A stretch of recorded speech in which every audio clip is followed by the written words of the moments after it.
Hello बच्चों, चलिए इस प्रश्न को देखते हैं। एक अल्फा कण की गतिज ऊर्जा 10 की घात ऋण 12 जूल है। यह सोने के नाभिक जेड बराबर 79 से प्रतिक्षेप प्रकीर्णन करता है। अल्फा कण की नाभिक से निकटतम दूरी क्या होगी? हमें दिया गया है बच्चों 1/4 पाई एप्सिलॉन नोट बराबर 9 गुणा 10 की घात 9 न्यूटन मीटर का वर्ग प्रति कूलम का वर्ग होता है।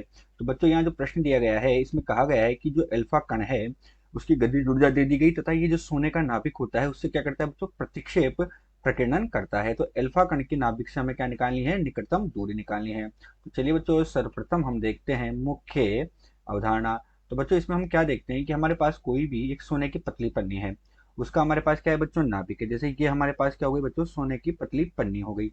तो ये हमारे पास हुई बच्चों सोने की पन्नी। क्या है बच्चों? ये सोने की पन्नी है। अब इसका हमारे पास क्या है? नाभिक है। तो इसका जो नाभिक होगा उसमें हमारे पास क्या होंगे? प्रोटॉन तथा न्यूट्रॉन होंगे। प्रोटॉन को बच्चों पी से जो धनावेशित है और न्यूट्रॉन हमारे पास जो उदासीन होता है वो है। अब इस पर क्या हो रहा है बच्चों कि अल्फा कण प्रतिक्षेप प्रकीर्णन करता है, अर्थात अल्फा कण बच्चों क्या हो रहा है? ये सोने की पतली पन्नी है, इसके नाभिक की ओर आ रहा है। जब बच्चों अल्फा कण इसकी ओर आता है तो अल्फा कण जो होता है वो क्या होता है बच्चों? हमारे पास हीलियम परमाणु का नाभिक होता है, अर्थात ये क्या होता है? धनावेशित होता है। इसमें भी प्रोटॉन उपस्थित होते हैं बच्चों। तो ये जब क्या करेगा बच्चों? अल्फा कण इसके पास में आएगा तो वो कितनी निकटतम दूरी तक आ सकता है ये हमें यहाँ पर ज्ञात करनी है। तो उस निकटतम दूरी को बच्चों हम क्या मान लेते हैं? R0 मान लेते हैं। तथा बच्चों अल्फा कण पर भी प्रोटॉन है, नाभिक के पास भी प्रोटॉन है। तो ये दोनों एक दूसरे से क्या होते हैं? ये दोनों एक दूसरे से प्रतिकर्षित होते हैं और ये वापस लौट जाता है। तो ये जिस निकटतम दूरी तक आया उस निकटतम दूरी का हमें मान ज्ञात करना है। तो बच्चों हम क्या लिखते हैं कि निकटतम पहुंच की दूरी, इसका सूत्र होता है बच्चों निकटतम पहुंच की दूरी, पहुंच की निकटतम पहुंच की दूरी जिसे हम किससे दर्शा रहे हैं बच्चों? R0 से। R0 बराबर बच्चों हमारे पास क्या होता है? इसका सूत्र है और ये हमारे पास होता है बच्चों R0 बराबर 1/4 pi epsilon note, 1/4 pi epsilon note 2 गुणा जेड गुणा ई का वर्ग बटे में हमारे पास हो जाता है बच्चों इसकी गतिज ऊर्जा के। अर्थात के तो क्या है बच्चों? अल्फा कण की गतिज ऊर्जा है। के क्या है हमारे पास? अल्फा कण की गतिज ऊर्जा। जिस गतिज ऊर्जा से वो अल्फा कण आया वो हमारे पास है। तो के तो हो गए बच्चों अल्फा कण की गतिज ऊर्जा। जेड हमारे पास क्या है बच्चों? यहाँ पर जेड हमारे पास बच्चों जो नाभिक प्रश्न में दिया हुआ है, अर्थात यहाँ पर क्या होगा? सोने का नाभिक होगा।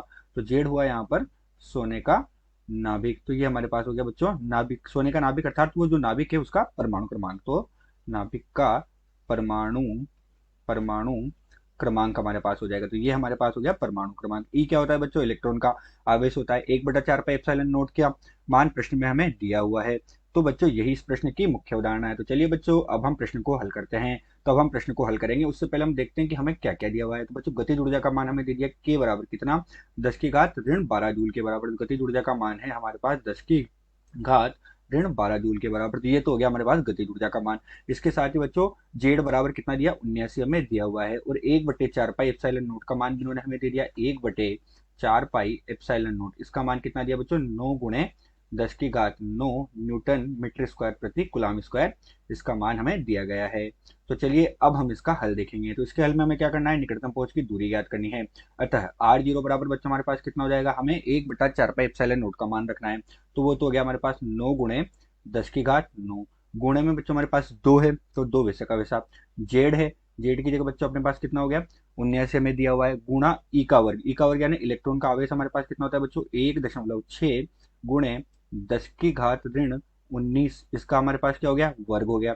और बच्चों बटे में हमारे पास क्या है? यहाँ पर बटे में हमारे पास है गतिज ऊर्जा। और गतिज ऊर्जा में कितनी दी हुई है?